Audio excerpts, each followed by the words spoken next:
Everyone thought she was just a quiet woman in the back of the room, till her fingers touched the piano. The world fell silent. The auditorium was buzzing with energy. It was a weekend evening at the local high school where an annual open house event was being held. Teachers, students, former graduates, and guests from the community had all gathered under one roof. People chatted, laughed, shared snacks, and enjoyed music playing softly in the background. The hall had a warm atmosphere, full of friendly faces and light conversations. Among the crowd was a woman named Clara. She was around 35 years old, dressed in a plain sweater and jeans, her hair tied back in a loose bun. She wasn't someone people noticed easily.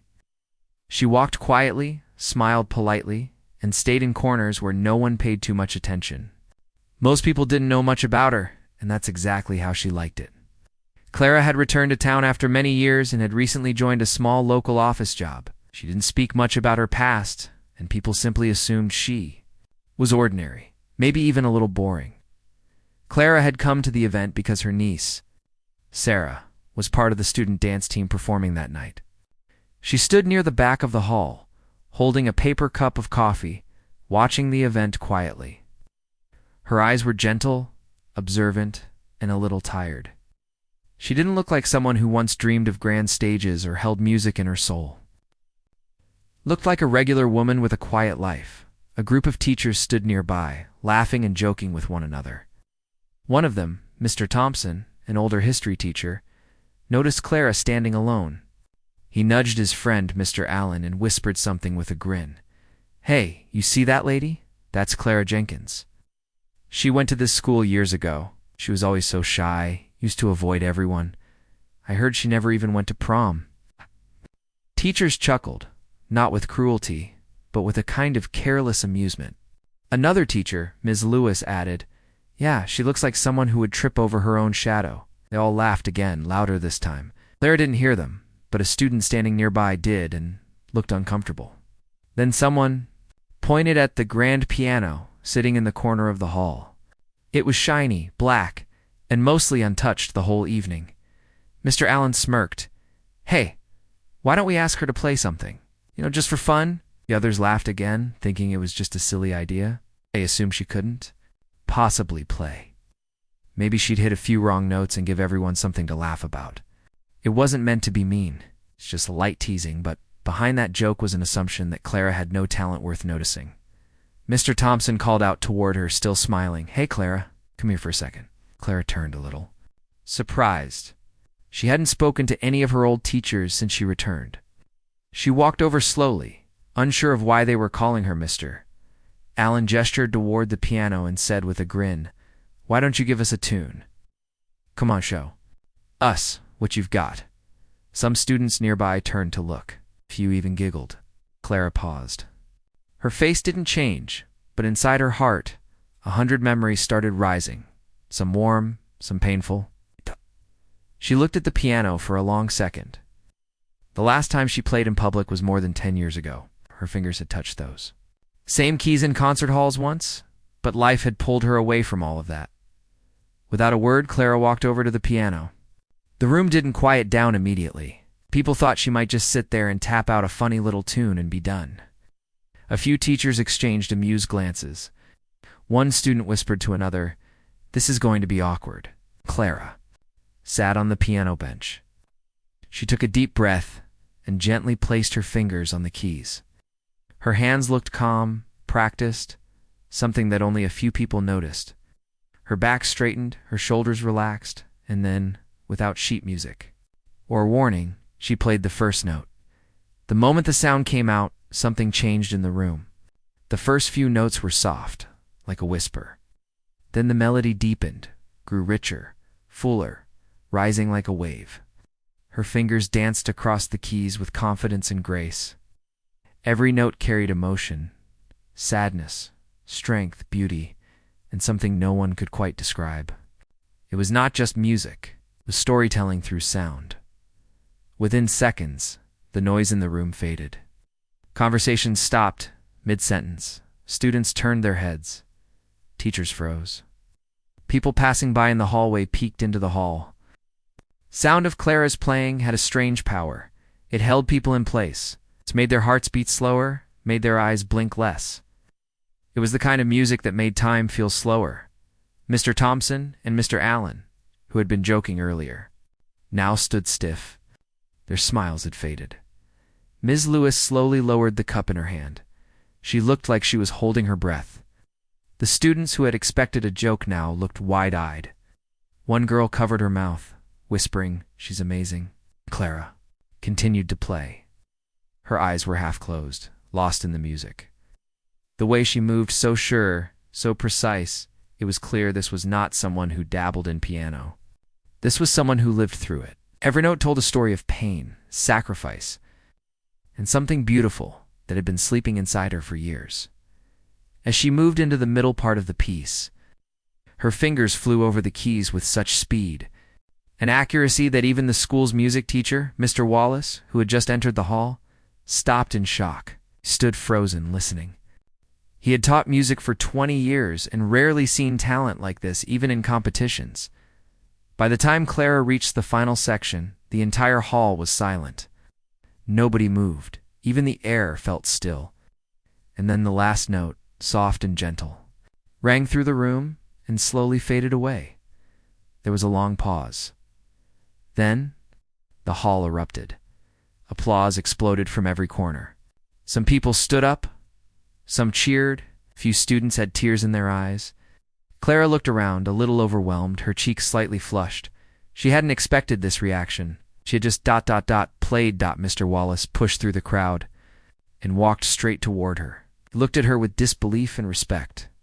Who are you? He asked softly. Clara smiled kindly and said, I used to play, long time ago. Mr. Wallace asked, did you study? You're not just talented? That was professional level. Clara nodded slowly. I went to Juilliard, but I left. Before I graduated, my mother got sick. I had to come back. The teachers who had mocked her earlier now stood in stunned silence. Their faces had changed. They weren't laughing anymore. There was shame in their eyes. They realized their mistake. They had judged her by her quietness, her plain looks, her silence, not knowing she carried something extraordinary within. From that night on, Clara was no longer just the quiet woman in the corner. People looked at her differently. Students wanted to talk to her. Teachers wanted to learn her story. But Clara didn't want attention. All she had wanted that night was to support her niece and quietly disappear. But something inside her had awakened.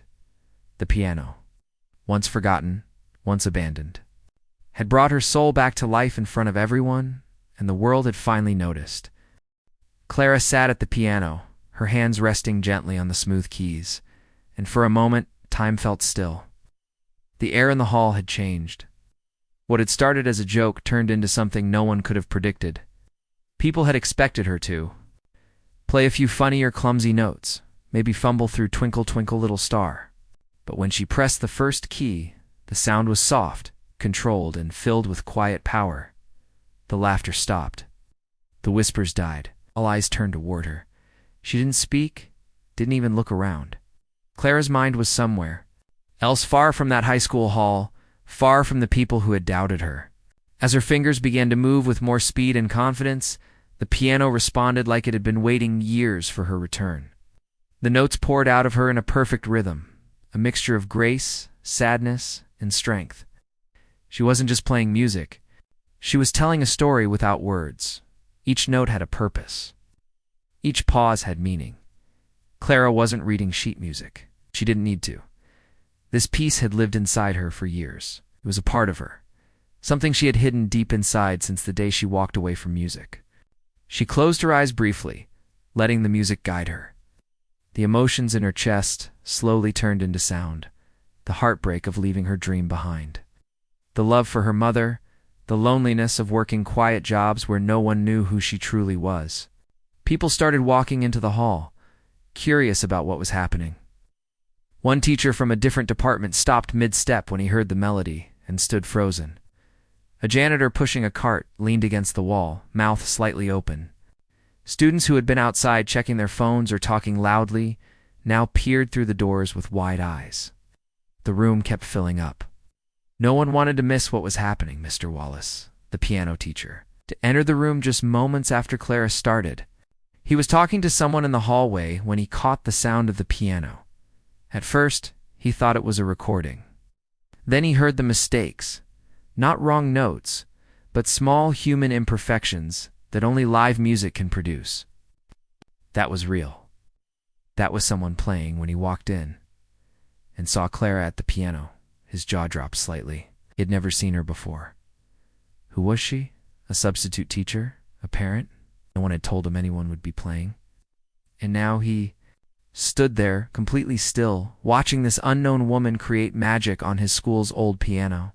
Clara's hands moved faster now, her fingers flying across the keys in a controlled storm of emotion and precision. She hit the crescendo of the piece, the part where the music swells, full of energy and heartbreak and beauty. The audience was silent, completely drawn in. Some had goosebumps. A student near the back was filming on her phone, her hands shaking slightly. Another whispered, "Who is she?" When Clara reached the final part of the song, the notes became slower again, softer, like a wave pulling back from the shore. It was like saying goodbye through music. Her fingers lingered on the final chord, letting it echo softly through the hall, till it faded into silence, and then there was stillness. No one moved. No one breathed. There was something sacred about the moment. And then slowly, the sound of clapping began. First a few students, then more, then everyone. It wasn't polite applause. It was the kind of applause that comes when people are overwhelmed, surprised, touched, amazed. People were standing. Some were crying, or others were shaking their heads in disbelief. Clara stood up slowly. Her hands were trembling just a little, not from fear, but from the power of what she had just done. She turned and saw the crowd, the same people who had laughed earlier, now cheering for her. Some teachers had tears in their eyes. Students were calling out bravo, and that was amazing. Mr. Wallace moved toward her slowly. His expression was filled with a mix of shock and respect. "Excuse me," he said softly. "I'm Mr. Wallace. I teach piano here." That was unbelievable. Clara nodded politely. "Thank you." "Where did you learn to play like that?" he asked, genuinely curious. "I studied music," she replied, keeping her voice low. "At university?" I asked. She hesitated for a moment and then answered, "Juilliard." The name hit like a lightning bolt. A few teachers nearby gasped. Juilliard wasn't just any music school, it was one of the best in the world. Mr. Wallace blinked a few times. "Juilliard? You've studied there?" "I did," Clara said, "but I had to leave before I finished. My mother was sick. I came home to take care of her." It was a simple answer, but it carried weight. Everyone around her understood what she meant. A dream given up, a life put on pause. Some students looked at each other with new respect. One teacher who had laughed earlier now looked at the floor, ashamed. "I had no idea," Mr. Wallace said gently. No one did. Clara gave a small smile. "I haven't played in years. Not like this."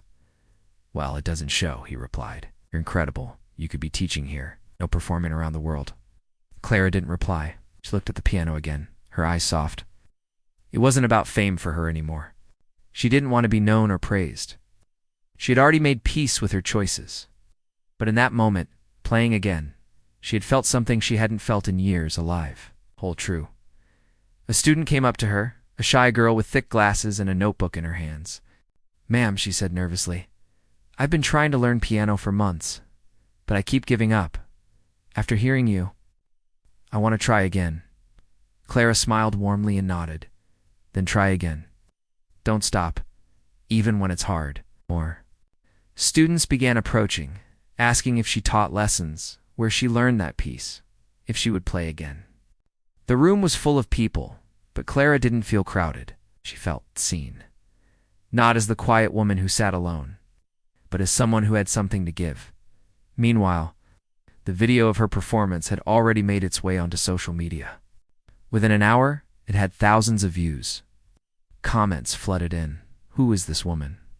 This gave me chills. Real talent never dies." People were tagging local news channels asking for interviews. Clara didn't know any of that yet. She was still standing near the piano, surrounded by students and teachers, quietly answering their questions. The principal of the school, who had been busy in the main office earlier, came into the hall after hearing all the noise. He saw the crowd, the students gathered around Clara, and asked someone, "What happened here?" The student replied with a smile, "Magic." Later that night, when the event ended, Clara walked out of the building alone. The night air was cool. She held her coat tight and looked up at the sky. She had only come to see her niece dance. She had never expected to touch a piano again, not in front of people, not like that. But something had changed. A part of her had been brought back to life. Maybe it wasn't too late. Maybe there was still more music left inside her. She walked down the street with a quiet smile, not because the hall had clapped or because people were amazed, but because she had finally let her heart speak again. The hall was still buzzing with energy, even after Clara had stepped away from the piano. Performance had left a powerful silence behind, but now that silence turned into excitement. Everyone had seen something they didn't expect a moment. So honest, so beautiful, it was hard to forget. The students couldn't stop talking about it. Teachers who had laughed before were now quiet, looking at each other, embarrassed by their own shallow thinking. No one had thought this quiet woman had such incredible talent. In fact, many had never even noticed her at all. But Clara didn't seem to want attention. She stepped away from the piano with a humble smile and quietly walked toward the back of the hall again. Her niece Sarah rushed over to her with wide eyes and hugged her tightly. "Aunt Clara," she whispered, "why didn't you ever tell me you could play like that?" Clara smiled, brushing a strand of hair behind Sarah's ear. "Because I hadn't played like that in years," she replied softly. "I wasn't sure I still could." Sarah looked up at her with admiration. "You were amazing. Everyone's talking about you. You made people cry." Clara chuckled lightly. "That wasn't my plan. I just let the music come." Across the room, Mr. Wallace, the piano teacher, was still standing in front of the piano, shaking his head slowly in disbelief. He had heard thousands of students perform, attended dozens of recitals, and even judged competitions. But Clara's playing was different. It had heart, it had pain, it had real life inside it. Not just technique, not just skill, soul. And that was something that couldn't be taught. He turned to the principal, who had just walked in after hearing about the performance from students. "We need to talk to her," Mr. Wallace said seriously. "That woman has something rare. We can't let it end here." The principal nodded. "Who is she?" Mr. Wallace responded, "A former student, Juilliard trained. She left school for family reasons, but she's the real thing." The principal looked across the room at Clara. "Invite her to perform at our winter concert," he said. "Deserves the stage." Clara, meanwhile, was doing her best to stay calm. She hadn't expected the crowd, the questions, or the praise. One teacher after another came up to her, apologizing, shaking her hand, telling her how wrong they had been. "I misjudged you," said Mr. Allen, the same man who had laughed earlier. "I thought you were just a quiet lady who came to sit in the back." Clara smiled politely. "It's okay," she said. "We all make mistakes," Mr. Thompson added. "That performance, it wasn't just music. It was something else, something bigger." A few students began crowding around her, asking shyly if she could teach them, or even just play one more. Song, a young boy, barely 13, said, "My grandma cried when you played. She said it reminded her of my grandfather." Clara's eyes softened. She hadn't meant to make anyone cry, but hearing that her music had touched someone so deeply made her heart feel warm. Mr. Wallace finally approached her again. He spoke gently, but clearly, like a man who truly meant what he said. "Clara, would you consider performing again? At the school's winter concert, we'd be honored." Clara looked at him with surprise. "Oh, I don't know. It's been so long. I only played tonight because it just felt right in the moment." "That's exactly why you should," he replied. "The world needs moments like that." Clara hesitated. The idea of being on stage again, in front of a full crowd, was scary. She had closed that chapter of her life long ago, or so she thought. But now, it felt like the music was calling her back.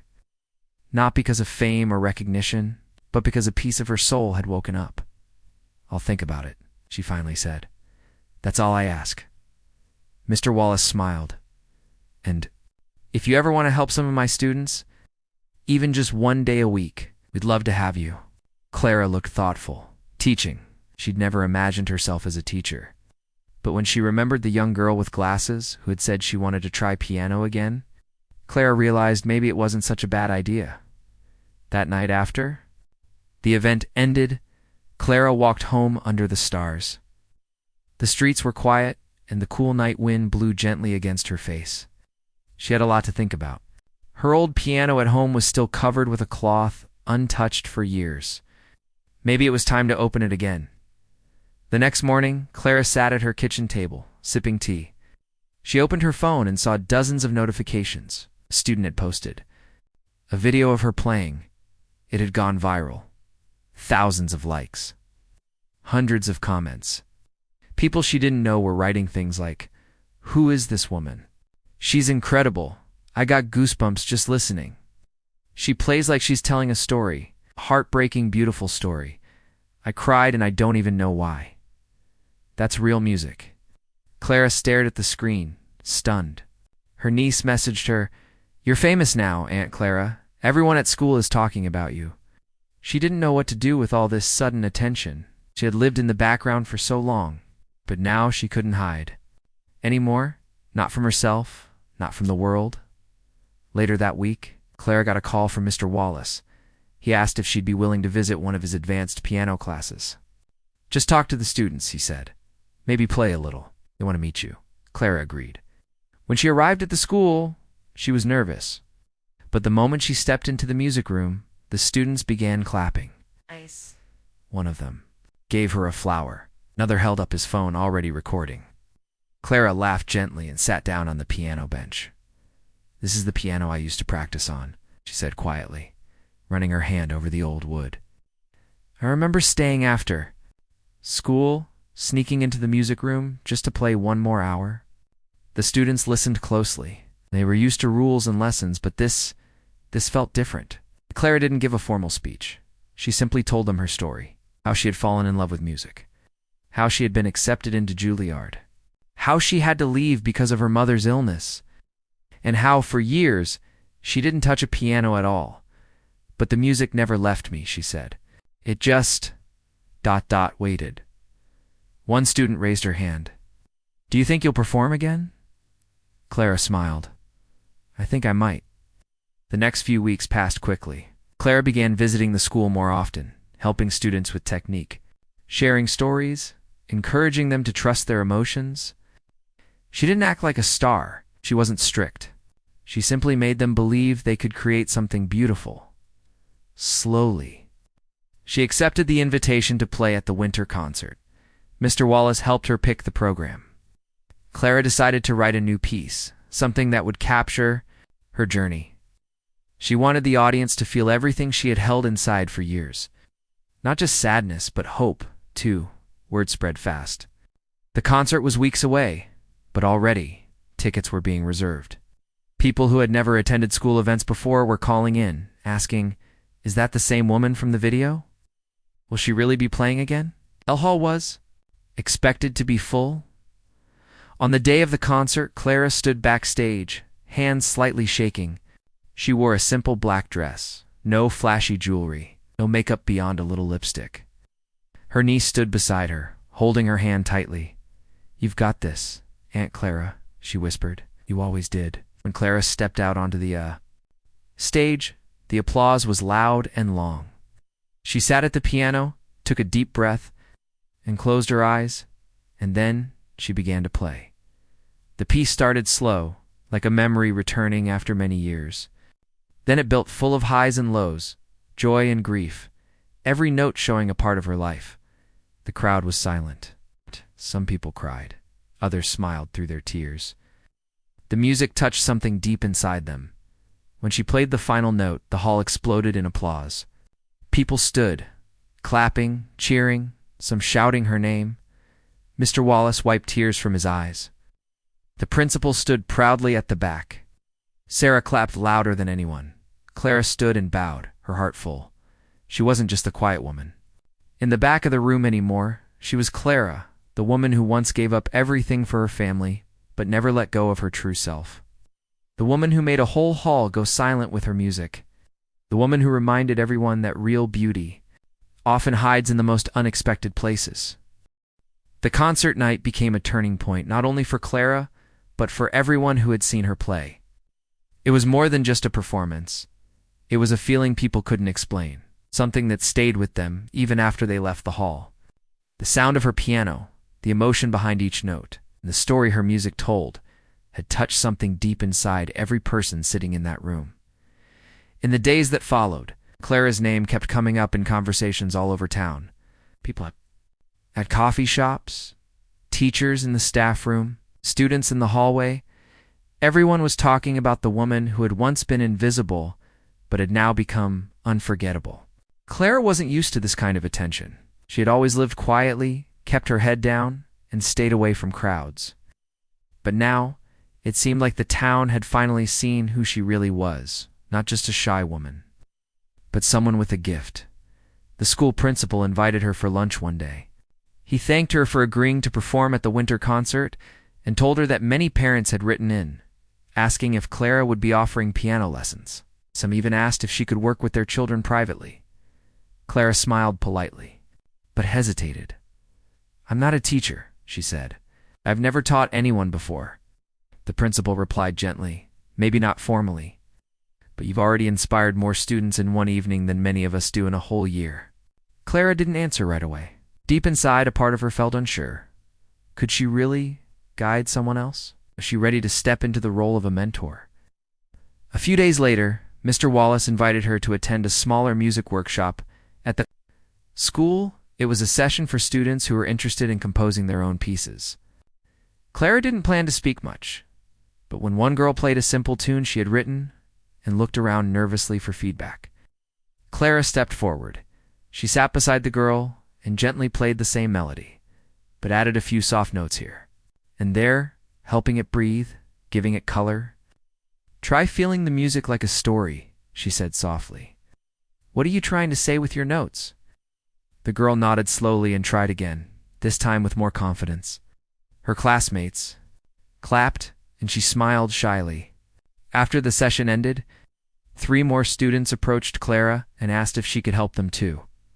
That night, Clara sat at her own piano, the one that had been silent in her house for years. She uncovered it fully, cleaned the dust from the edges, and sat down. She touched the keys gently and began to play. This time, she didn't play for an audience or for applause. She played for herself. It had been so long since she allowed herself this space, this freedom, flashbacks filled. Her mind, as she played her younger self walking into Juilliard's wide doors with a heavy bag and a hopeful heart. Her first piano teacher who told her she had magic in her hands. Long nights in New York, practicing until her fingers were sore. And then, the moment she received the call that her mother was sick, the choice that changed everything. She remembered packing her things and saying goodbye to her classmates, her teachers, the dream she had chased for so long. When she came back home, everything changed. Her life became filled with caregiving, work, and responsibility. The piano was still there, but it was silent, a reminder of a life left behind. But now, somehow the silence had lifted. She started offering private lessons from her home, one student at a time. The first was a young boy named Liam, who struggled with reading music but had an amazing ear for melodies. Clara didn't use traditional methods. Instead, she sat beside him and encouraged him to close his eyes and feel the music. "Don't worry about mistakes," she said. "Just trust your hands." Soon after, a teenage girl named Bella started coming. Bella had anxiety and found it hard to speak in class, but when she sat at the piano, she came alive. Clara taught her how to turn her emotions into sound, how to release her fears through the music. Bella's parents were shocked at the change in their daughter. "She's smiling more," her mother said. "She seems lighter." Clara's home began to fill with the sound of different pieces, some playful, some serious, some full of curiosity. The piano that had once been silent now played songs written by new hearts, guided by Clara's gentle touch. Word kept spreading. A local music foundation contacted her and asked if she would be interested in leading a small community program for underprivileged children. Clara was surprised. "Why me? Why me?" she asked. The woman on the phone replied, "Because we saw what you did at that concert. We saw what you've done with your students. You don't just teach, you inspire." Clara took some time to think. She visited the place where the foundation held classes, a small room with an old piano, a few keyboards, and kids who had never touched an instrument before. One little girl, no older than 6, walked up to Clara and said, "I want to play, like the lady in the video." Clara smiled. "You already can," she said. "You just don't know it yet." She agreed to volunteer once a week. Meanwhile, back at the school, Mr. Wallace continued to sing Clara's praises. He told the school board about her, and soon she was offered a part-time position, helping with the music program. Clara accepted. But she asked for one condition. She didn't want to be called Miss Jenkins or Instructor Clara. She just wanted the students to call her Clara. She believed in keeping things simple. She also began working on her own music again. Each evening, she sat at the piano and composed quietly, slowly building pieces from the memories in her heart. She wrote songs about her mother, the strength she had, the gentle way she'd smile even when she was sick. One piece, called "Still Here," became her most emotional work. It was soft, slow, and deeply personal. One night, her niece, Sarah, sat listening and whispered, "Aunt Clara, you should record this." Clara laughed gently. "Oh, I don't know. I've never recorded anything." But Sarah was serious. "You need to. This isn't just for you anymore. Other people need to hear it too." With Sarah's help, Clara recorded a simple video of her playing the piece. They posted it online without much expectation, but just like before, the response was powerful. The video went viral again. People from around the world commented. One man wrote, "My wife passed away last year. I haven't cried since the funeral. This song broke me in the best way." A woman messaged, "My son has autism and never reacts to music. But he sat quietly and listened to every second of your song." Clara read these messages late into the night. She had never thought her music could reach people she had never met, across cities, countries, languages. All she had done was play what was in her heart. She was invited to perform at a local arts festival. The audience was larger this time, with professional musicians and critics in the crowd. Clara was nervous, but when she sat at the piano, she felt calm. She played "Still Here" and received a standing ovation. Afterward, a well-known music reviewer approached her and said, "You have something that can't be taught. You connect." Clara smiled and simply said, "Thank you." The same night, she walked through the festival with Sarah by her side. "I don't think I ever wanted fame," she said. "I just wanted to find my way back to who I used to be." Sarah hugged her. "And you did." But Clara knew something even more important. She had become someone better.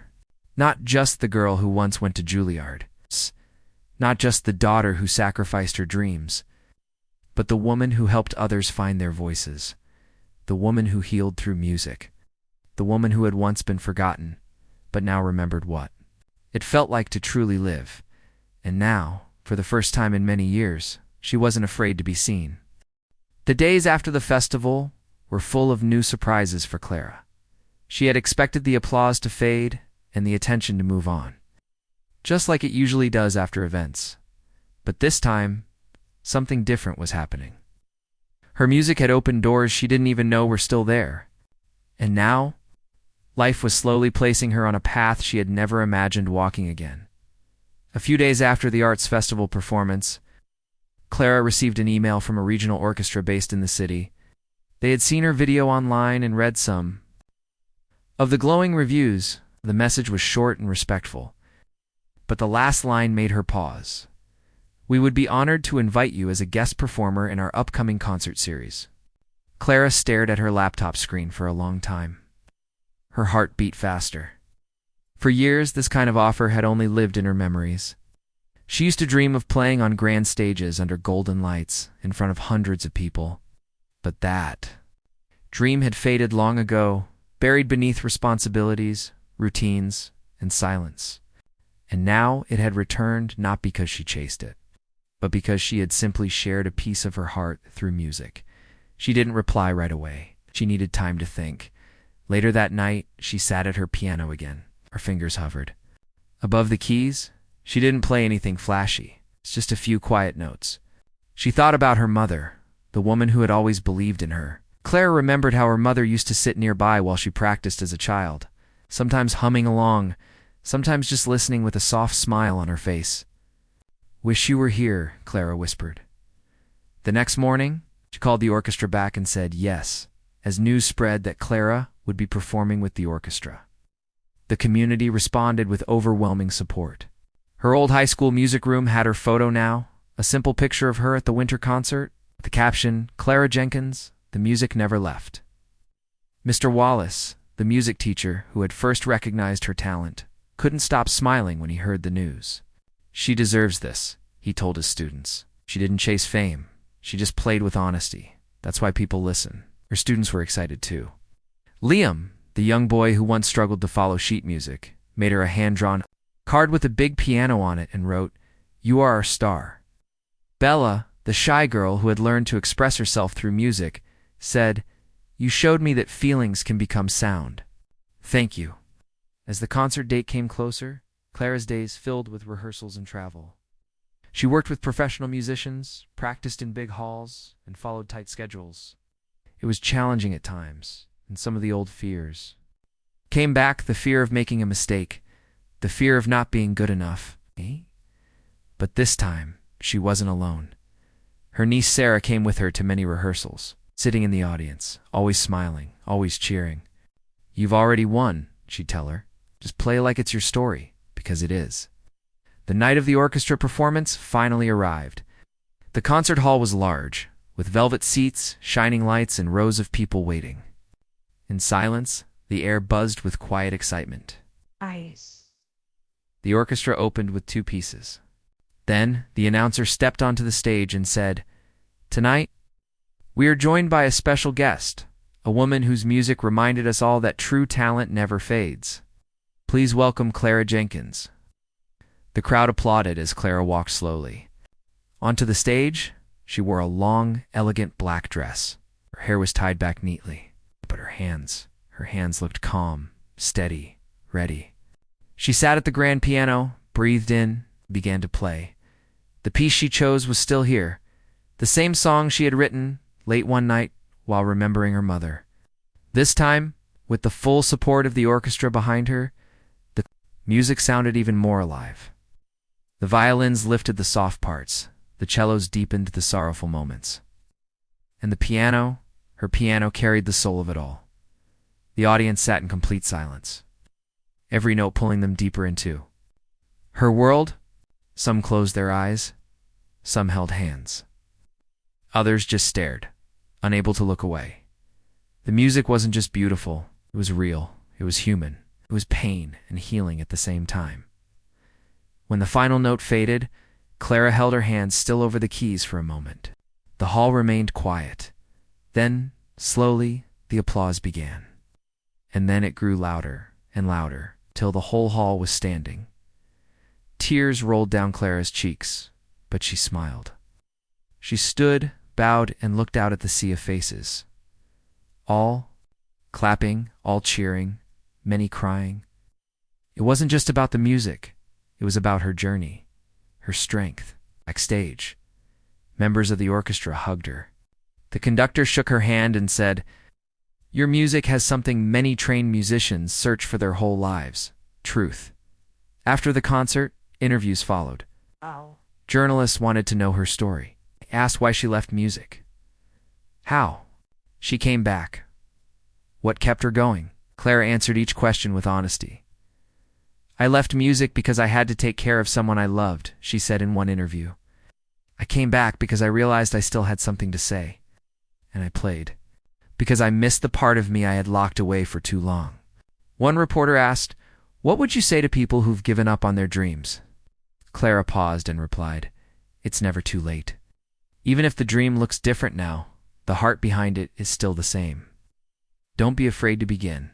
Again, in the months that followed, Clara continued to teach. Her small home studio was always full. She helped students of all ages, from children to retired adults who had always wanted to learn but never got the chance. She didn't just teach them how to press the right keys. She taught them how to feel. She also began writing more original music. She released a small album online called Whispers of the Past. It had 5 tracks, each one inspired by a moment. In her life, the album didn't make her rich or famous, but it touched thousands of people. Letters came in from different parts of the country. One woman wrote, "Your song Unspoken Goodbye helped me grieve my father's death. I didn't. No music could feel like a conversation until I heard it," a man shared. "I play your music for my baby every night. She sleeps peacefully now." These messages meant more to Clara than any award ever could. One evening, Clara stood in her kitchen making tea when her niece Sarah came running in holding a letter. "It's from the Juilliard Alumni Board."